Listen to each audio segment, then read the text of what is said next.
Bismillahirrahmanirrahim. Assalamualaikum warahmatullahi wabarakatuh. Perkenalkan, saya Sunardi, calon guru penggerak Angkatan 5 dari Kabupaten Rejang Lebong, Provinsi Bengkulu.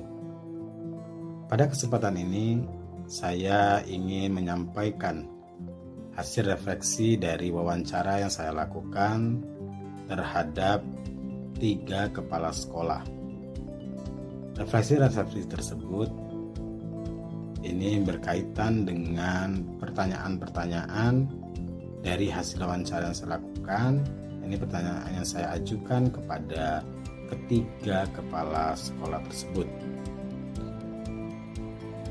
Refleksi yang pertama ini berkaitan dengan pertanyaan hal-hal menarik apa yang muncul dari wawancara yang saya lakukan terhadap ketiga kepala sekolah tersebut.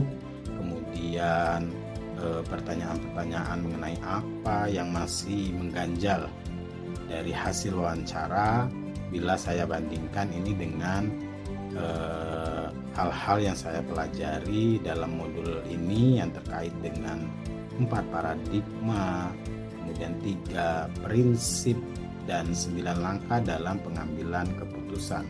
Kemudian apa yang saya dapatkan dari hasil wawancara yang saya lakukan terhadap 3 kepala sekolah secara umum dalam pengambilan keputusan terkait ini kasus-kasus dilema etika.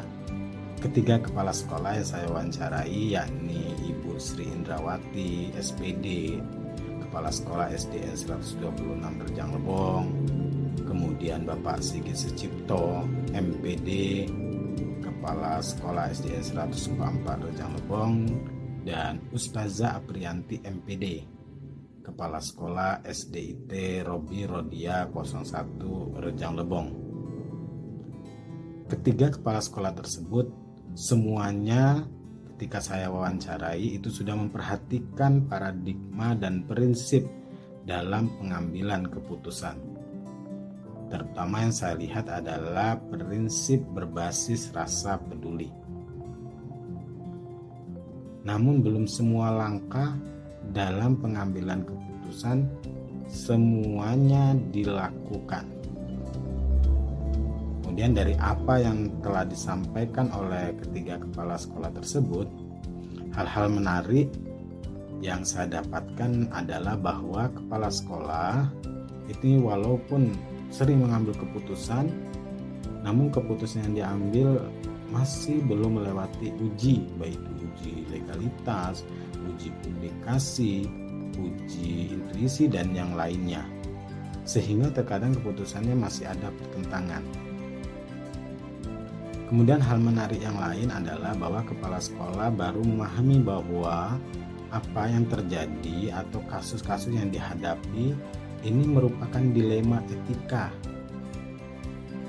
yang selama ini mungkin dianggap hanya kasus-kasus biasa saja seperti itu. Ternyata ini kasus dilema etika yang memang perlu adanya pengambilan keputusan. Kemudian pertanyaan kedua terkait refleksi hasil dari wawancara ini adalah bagaimana hasil wawancara antara 2-3 pimpinan yang saya wawancarai ini. Saya wawancara ini ada 3 kepala sekolah atau 3 pimpinan. Adakah sebuah persamaan atau perbedaan dari ketiganya? Kemudian kira-kira ada yang menonjol dari salah satu pimpinan yang saya wawancari tersebut ada atau tidak? Mengapa? Kemudian apa yang membedakan di antara ketiga pimpinan sekolah tersebut? Dari hasil wawancara itu saya melihat bahwa persamaan hasil wawancara antara ketiga kepala sekolah yang saya wawancarai ini adalah bahwa mereka mengalami dilema saat harus memutuskan siswa yang sering tidak masuk sekolah, itu dengan menggunakan prinsip berpikir berbasis rasa peduli. Nah, karena memang mereka di sekolah dasar, artinya ada prinsip ini, bagaimana tetap dilakukan pengambilan keputusan dengan rasa peduli. Kemudian pengambilan keputusan terhadap siswa yang bermasalah ini juga dilakukan secara kolaboratif, bekerja sama dengan semua warga sekolah, orang tua, dan masyarakat. Sedangkan dari hasil wawancara serapan ini terdapat perbedaan. Perbedaannya ini pada paradigma pengambilan keputusan.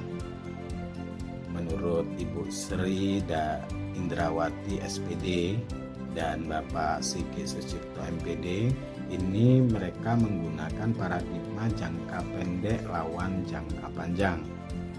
Karena mereka berpikir jangan sampai ketika mereka mengambil keputusan anak itu dikeluarkan, apakah ini akan menjadikan anak itu berubah atau malah sebaliknya, karena mungkin lingkungan yang membentuknya ketika dikeluarkan. Nah, ketika tidak dikeluarkan, mungkin secara jangka panjang itu anak-anak yang bermasalah tersebut ini akan lebih baik. Kemudian Ustazah Aprianti ini menggunakan paradigma keadilan lawan rasa kasihan. Karena di sini terlihat bahwa harus adanya rasa keadilan terhadap anak tersebut.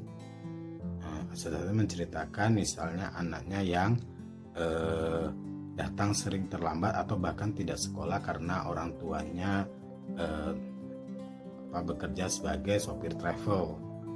Ketika orang tuanya tidak bisa mengantarkannya dan sehingga anak tersebut tidak bisa masuk sekolah. Nah, ini adanya rasa keadilan terhadap anak tersebut dan rasa kasihan yang muncul. Nah, jadi inilah yang harus diterapkan oleh Ustazah Aprianti di sekolah tersebut, bagaimana keadilan bagi semuanya sehingga tidak ada yang cemburu sosial atau kemudian adanya rasa kasihan terhadap anak tersebut. Kemudian dari salah satu kepala sekolah yang saya wawancarai, ada hal yang sangat menonjol, yakni Ustazah Aprianti sebagai pimpinan di sekolah swasta tentu banyak pertimbangan ketika akan mengambil keputusan. Katanya banyak orang tua yang salah mengartikan arti dari kata adil, karena menurut Ustazah Aprianti adil itu adalah bagaimana keputusan yang diambil benar-benar keputusan yang tidak akan mendatangkan kerugian bagi siapapun. Maksudnya bahwa intinya keputusan yang diambil harus berpihak kepada murid berdasarkan nilai-nilai kebajikan. Pertanyaan selanjutnya adalah apa rencana ke depan para pimpinan dalam menjalani pengambilan keputusan yang mengandung unsur dilema etika. Kemudian bagaimana mereka bisa mengukur efektivitas pengambilan keputusan mereka. Nah, dari ketiga kepala sekolah yang saya wawancarai ini menyampaikan bahwa dalam pengambilan keputusan pasti akan selalu ada tantangan. Dalam pengambilan suatu keputusan ini mereka harus mengutamakan nilai-nilai kebajikan dan juga harus mengambil keputusan yang berpihak pada murid. Dalam pengambilan keputusan seperti apa yang telah disampaikan oleh ketiga kepala sekolah, yakni Ibu Sri Indrawati, Bapak Sigit Sucipto, dan Ustazah Aprianti, ini mereka harus saling berkolaborasi, bekerja sama dengan seluruh warga sekolah, termasuk orang tua dan masyarakat di lingkungan. Karena terkadang ini yang menjadi tantangan bagi mereka ketika harus menghadapi orang tua, sehingga siswa ini ketika telah diambil keputusannya dapat terlihat lebih baik dan kembali kepada kelompoknya. Selanjutnya pertanyaan yang selanjutnya adalah ini bagaimana saya sendiri ini akan menerapkan pengambilan keputusan dilema etika. Baik itu pada lingkungan saya sendiri, yakni di SDN 126 Rejang Lebong, kemudian pada murid-murid saya sendiri, karena saya mengajar di kelas 5 atau hampir seluruh murid yang bisa diambil keputusan ketika mereka bermasalah, dan pada kolega guru-guru saya sendiri. Ini kemudian kapan saya akan menerapkannya? Dalam menerapkan pengambilan keputusan ini saya akan melakukan pengamatan terlebih dahulu. Yang pertama saya akan melakukan pengamatan atau mengidentifikasi terlebih dahulu di lingkungan tempat bekerja saya, yakni di SDN 126 Rejang Lebong. Ini apa terhadap kasus-kasus yang terjadi di sekolah saya, apakah ini termasuk dilema etika atau mungkin juga termasuk pada membujukan moral. Nah, kemudian langkah selanjutnya yang akan saya lakukan adalah saya juga akan mengidentifikasi nilai-nilai kebajikan yang saling bertentangan. Nah, terutama yang saya harus lihat ini adalah jangka pendek lawan jangka panjang, karena ini sering terjadi di sekolah saya yang lingkungannya ini masih jauh dari kota seperti itu. Kemudian pada kolega atau guru-guru ini saya coba akan menerapkan 4 paradigma dalam pengambilan keputusan, kemudian 3 prinsip dalam pengambilan keputusan, dan 9 langkah dalam pengambilan keputusan. Nah,